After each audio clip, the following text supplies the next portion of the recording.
'Yan wasu kasashe dai da suke zaune a kasar Saudi Arabia sun shiga wani hali na kakanikayi a yayin da hukumar kasar ta ɗauki aniyar kora duk wani wanda ba ɗan kasar ba ya koma garinsu ko kasarsu ta asali. Waɗanda suka fi shiga irin wannan mawuyacin hali su ne 'yan kasar Nigeria da jamhuriyar Nijar. Mun samu tattaunawa da abokin aikinmu Muhammad Kabir Musa da yake can kasar ta Saudiya tsawon shekaru biyu ga yadda azantawar tamu ta kasance. Alhaji Muhammad Kabir Musa, a daidai wannan lokaci za mu so mu ji wani hali al'umman da suke ba 'yan kasar Saudiya ba, to 'yan Najeriya da sauran 'yan wasu kasashe da ake cewa tukari suke ciki dangane da kame da aka ce ana yi nasu a kasar Saudi Arabia. A to babu shakka Rayanu Musa Lere, kwarai da gaske wasu al'amura ne wanda suka gitta, wanda masana ko mazauna wannan kasa sama da shekaru aru da suka gabata sun ce ba a taba samun ibtila'i irin na wannan shekarar ba, wanda akalla ba a kasar ba kusan abubuwa ne guda uku wanda ba a taba ganin irinsu ba suka faru a wannan shekara. Kuma kamar yadda ka sani, tabbas an hana takaru shiga ko kuma yin aikin haji kamar yadda suka saba yi a kowace shekara, wanda ga dukkan binciken da na yi ya nuna min cewar babu mamaki hakan ya biyo bayan wato ibtila'in da aka samu na turmutsitsi a bara, wanda aka samu mace-mace masu tarin yawa, wanda suka ce in ka ɗauke ibtila'in da ya faru na turmutsitsin wata shekara da ta gabata da kuma na faduwar gini, to haka nan dai a ce kawai zafi ya kashe dandazon al'umma, to ba a taba samun shi ba irin na bara, wanda mutum 1000 da wani abu suka mutu, wanda kuma aka yi kisashin cewar mafi yawancin waɗanda suka rasu alhazai ne na kutse, ma'ana bakin haure ne wanda ba alhazai bane ba, wanda hukuma ta sani. To ina ga ɗaukan wannan mataki da gwamnatin kasar Saudiya ta yi watakila baya rasa nasaba da ainihin wannan ibtila'i da aka samu na mace-macen mutane, wanda ni kaina ganau ne ba jiyau ba, irin gawawwakin da na gani musamman a ranar Arfa da kuma dawowa kwanan Muzdalifa. Kwarai da gaske, wato na ga gawawwakin da ni dai a rayuwata ban taba ganin irin shi ba. Kwarai da gaske, mace-macen da aka yi sai dai mu ce Allah ya ji kan waɗanda suka riga mu gidan gaskiya. To ba mamaki wannan dalili yasa hukumar ta ɗauki wannan mataki na hana bakin haure ko in ce takaru yin aikin haji ba bisa ka'ida ba. Watakila ya Allah ko ana iya samun ragayar cunkoson mutane musamman zuwa Arfa da kuma zuwa jifar shedan a lokuta da dama. To wannan ina ga shine matakin da ya sa hukumar Saudiya suka ɗauki wannan mataki. Sa'annan an ce akwai unguwannin da waɗannan mutane suke zaune wanda aka zo aka rurrushe tare da kora da sauransu. Ya al'amarin yake ne? Ina tabbatar maka a kwanan nan, wato tun daga watan da ya wuce ko in ce tun kusan watanni kaɗan da suka wuce zuwa 3 haka, to hukuma ta ɗauki gabaran na farko dai sun rurrushe wuraren da duk aka san cewar takarun suna zama, musamman irin unguwannin da wato ainihin takarun namu suke zama, musamman bakaken fatar mu 'yan Nijar da 'yan Najeriya. So daga baya kuma aka zo aka buɗe kame na kan mai uwa da wabi, babu mai takarda babu mara takarda, ya Allah dai ya kasance in dai ba takardar ka ko in ce igamar ka ta cikin garin Makka bace ba, to sun dauki wannan mataki na ganin an kame mutane kuma an killace su a wuraren da suke killace a halin yanzu don gudun kada su je zuwa aikin haji, wanda idan kai la'akari a bana babu shakka kowa ya ga aikin haji ya tabbatar babu irin mutanen da aka saba gani, saboda zaka ga misali ana iya cewa in ka kasa kamar kashi 3, to yana tabbatar ma bai ho kashi 1.5 waɗanda suka gabatar da aikin haji kamar yadda aka saba a ce ana gabatar da shi kamar misali kashi 3 daidai misali. To ina ga ba mamaki wannan to turmutsutsin a hukumar suka guda don kada a samu irin mace-macen irin na bara, shi yasa suka ɗauki wannan mataki. Yan jarida da dama waɗanda suka yi ta ƙoƙarin cewar sun sami zanta da su ainihin hukumomin Saudiya ganin irin waɗannan abubuwan da suke faruwa, kuma amma abin ya ci tura gaskiya. Don kusan watanni 4 zuwa 5 da suka gabata wani ibtila'i ya faru a wata unguwa da ake kira Dukkanin Gado, wanda aka sami rushewar wani gini mai hawa 5 wanda ya rusa da mutane kuma akalla ba a kasara ba sama da mutum 30 da wani abu suka riga mu gidan gaskiya, da mafi yawancin su kananan yara ne da kuma matan aure. To ina ga tun daga wannan lokaci kuma aka sami wannan rusau, hukuma suka ringa rushe gidajen saboda ana ganin rashin ingancin su. Kasan ita kasar nan akwai wasu abubuwa da ta kiyaye na kula da lafiyar al'umma, ko bako ne walau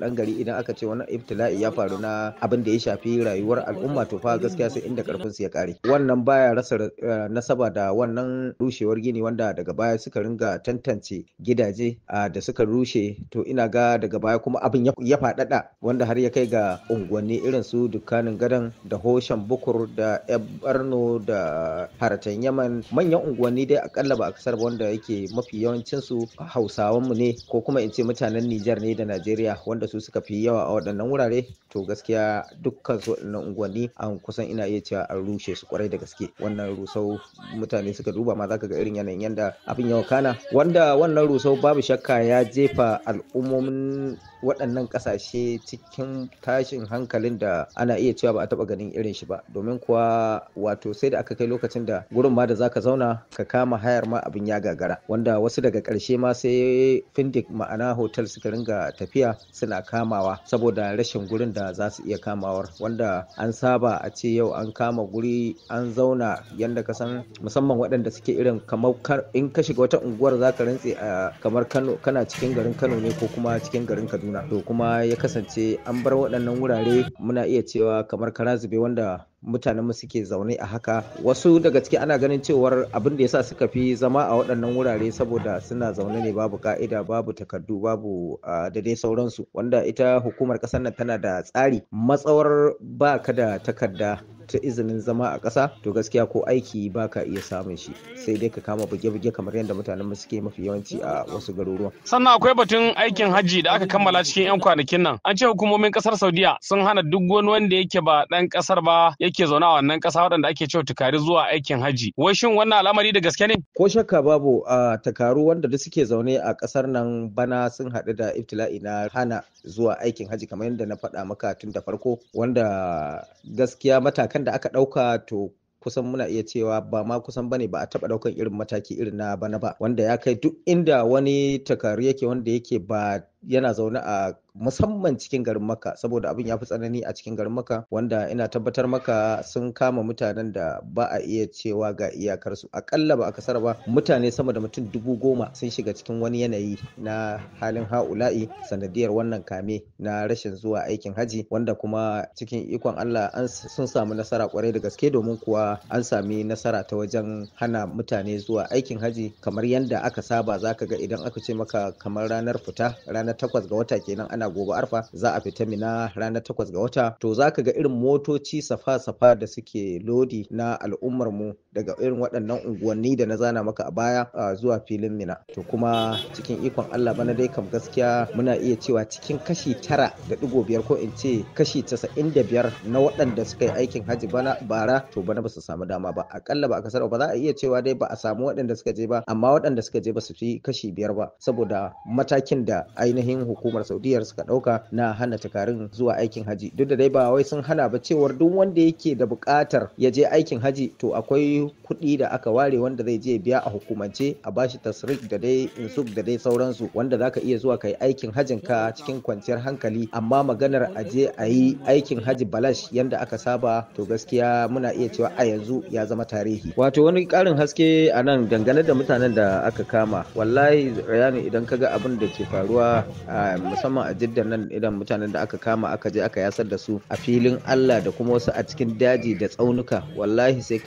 kai hawaye, saboda abin kwarai da gaske an shiga cikin wani yanayi na halin ha'ula'i, na rashin abinci da rashin gurin kwana mai kyau da rashin ruwan sha, wanda duk ba wannan abu da ya faru ba wai mutanen Nijar da Najeriya bane kadai, duka na duniya ne waɗanda suke takaru, muna iya cewa bakin haure waɗanda suke zaune a cikin garin Makka. To amma ina tabbatar ma babu wanda zaka gani a gurin daga mutanen Nijar sai na Najeriya, domin ga dukkan alamu ko ga bayanan da suka zo mana cewar duk waɗanda aka kama dan wasu ƙasashen, to gwamnatin ƙasar su sun zo sun ɗauke su sun samu guri sun killace su. To amma mu dai a Najeriya kam abun ba haka yake ba, domin kuwa a Najeriya da Nijar har yanzu babu wani jami'in tsaro kwaya ɗaya, ko kuma in ce jami'in hukuma gwamnati kwaya ɗaya wanda ya ji halin da waɗannan mutane na ƙasashen Nijar da Najeriya suke ciki, ballantana da samun wani matakin da za a ɗauka a kai domin a samu musu sauki. In gidan za a kai su kamar yadda wasu suka ringa ma kuka cewar su in gida za a kai su gwamma a san cewar gida za a kai su, in kuma za a mayar da su Makka to gwamma a mayar da su Makka. Amma halin da suke ciki a nan gurin, duk wanda ya je gurin nan ya tabbatar mutane suna cikin halin ha'ula'i. Kai ina tabbatar ma har mutuwa ake yi a gurin nan, mace wallahi babu ranar da wani bawan Allah da muka yi magana da shi wanda ya nemi in saka sunansa ya tabbatar min da cewa babu ranar da ba za a dauki gawa a nan gurin ba, babu ranar. So kaga su hukuma ta Saudiya suna kokari su tsaftace garin su, su killace mutane su samu ko kuma su kasance sun samu gurin da za su iya zama ba tare da sun rusa musu nasu tsarin ba. To ya kamata a ce hukumomi irin na Nijar da Najeriya sun dauki mataki a kai domin ganin cewar an sami sauki daga cikin irin halin da mutane suke ciki, saboda abin tausayawar sai wanda kawai ya gani. To akwai waɗanda har yanzu burinsu shine su zo ƙasar Saudiya aiki ko kuma dai ko ma menene ne su dai su zo ta hanyar bin waɗansu mutane da suke ce musu ana ɗaukar aiki da sauransu a ƙasar Saudiya. Ban san ku da kuka ɗauki shekaru kuna can ba wace shawara za ku ba su? To babu shakka Rayan, magana zuwa Saudiya yana da kyau mutum ya natsuwa cikin lura. Saudiya wata ƙasa ce wadda babu shakka akwai mutuntawa da karamci ga duk wanda zai shigo Saudiya a hukumance. Saboda ina tabbatar maka in har kana zaune a Saudiya hukumance, hukuma ta san da zamanka, to ko rashin lafiya kake yi idan ka je asibiti kyauta za a yi maka magani, saboda kana da abin da ake cewa ta'amim shine inshora, wanda in dai kana da wannan igama to duka komai da komai cikin jaddadi akwai wannan ta'amim din, wanda shi in kana yin shi to yana aiki a kasar nan 100%, saboda zaka iya zuwa asibiti kowane irin aiki za a yi maka, ko me za a yi maka, kowane irin magani za a baka to za a baka shi kyauta. To idan har zaka zo Saudiya to ka tabbatar da abubuwa. Na farko kasancewar ka sami igama wanda zai maka aiki ya kasance aiki ya maka tsakani ga Allah, kuma idan kuka tashi za ku yi magana to ya fitar maka, tabbatar da cewar duk ko da kai zaka biya, kasance zaka biya har da kuɗin fitar da igama, idan ka zo ya fitar maka da igamar ka cikin kwanciyar hankali. Saboda duk matsalolin da suke faruwa ana yi wa mutane roman baka cewar akwai aiki, wallahi sai ka zo ka rena kanka, saboda matsawar ka zo babu wannan igamar to da kai da aikin banza duka ɗaya ne, babu wani bambanci. To idan ka tabbatar za ka zo to ya kasance duk wanda zai kawo ka ya kasance tabbas zai sai mun maka igama, a fitar maka da igama, in aka fitar maka da igama a fitar maka da kafili, ma'ana wanda za ka zauna a ƙarƙashin shi, a ƙarƙashin ikon shi kake, ya san cewar to wannan duk shekara idan ta yi akwai wasu kuɗaɗe da ake cirewa wanda za a ringa jaddada wannan igama, to wannan hukuma a kowane lokaci suna maraba da irin wannan. To babu abin da hukumar ƙasar nan ba ta so irin shigowa Saudiya babu, wato in ce babu sanin hukuma. Wannan kuma ya tabbata kowace irin ƙasa ba za ta iya karɓar irin waɗannan uzuri ba, bayan da za a yi ka zo ka zauna cikin ƙasar mutum kuma ba tare da sanin hukuma ba. Na biyu, ya kasance idan har za ka zo aikin ka nemi wani wanda yake garin nan ya gaya maka yadda tsarin aikin yake da yanayin yadda ake neman aiki, da kuma cewar in za a kawo ka aikin akwai shi ko kuma daga baki ne, saboda su tari mutanen mu saboda suna so su karɓi kuɗin ejentin naka suna iya nuna maka cewar akwai aiki, amma in ka zo in aka watsar da kai sai ka rasa ma inda za ka nufa. So waɗannan abubuwa dole ne sai wanda zai zo Saudiya ya lura da su, musamman neman shawara ga wanda yake zaune a garin kuma ya daɗe ya san garin. To amma in dai zaka zo Saudiya kai tsaye baka da shawara, baka san kowa ba, kuma baka san ina zaka abin nan ba, to wallahi sai ka gwamma ma baka zo ba, kowace irin wahala kake sha a kasar ku akan zuwa nan. To dole ne wanda zai zo Saudiya ya kasance yana da masaniya. Muna iya cewa internet ta yi abin nan, yanar gizo ta yi ta abin nan, cikin igamar ka dama akwai kamfanin da aka ce shine zai dauki bizar a karkashin, ma'ana igamar a karkashin wannan kamfani take. To kana iya buga ka gane shin wannan kamfanin ma da aka faɗa akwai shi ko babu, saboda so tari wasu ana kawo su a karkashin kamfani amma kamfanin babu shi, babu dalili shi, kawai ana yin amfani da kamfanin ne domin a sami fasinja, saboda waɗanda suke cin abinci a karkashin irin waɗannan matsaloli, ko kuma in ce waɗannan baki masu shigowa. So dole waɗannan abubuwa sai ka kula da su, sai kuma ka nemi shawara ga waɗanda suka san kan abu kafin ka shigo. Amma in ka ce za ka yi mata hawan kawara, to ina tabbatar maka duk wanda ya shigo ƙasar nan ba bisa ka'ida ba ko hawan kawara, to wallahi sai ya zamo abin tausayi. Wannan ita ce shawarar da zan iya ba waɗanda suke da niyyar su shigo ƙasar nan. To dai wannan shine yanayin da 'yan wasu ƙasashe da suka je suka jibge da ake kira tukari a ƙasar Saudiya suke ciki. Da fatan idan kunne ya ji jiki ya tsira, ko kuma gangar jiki ta tsira. Aka ce sanin asali dai shi ke sa kare cin alli, sa'annan kuma tushiya masomin dawa. Sai ka ɗaura karanka kakan ga karan wani. Allah ya iya mana da iyawarsa. Allahumma amin. Rayyan Musa Lere yake cewa murya ta isar da saƙo.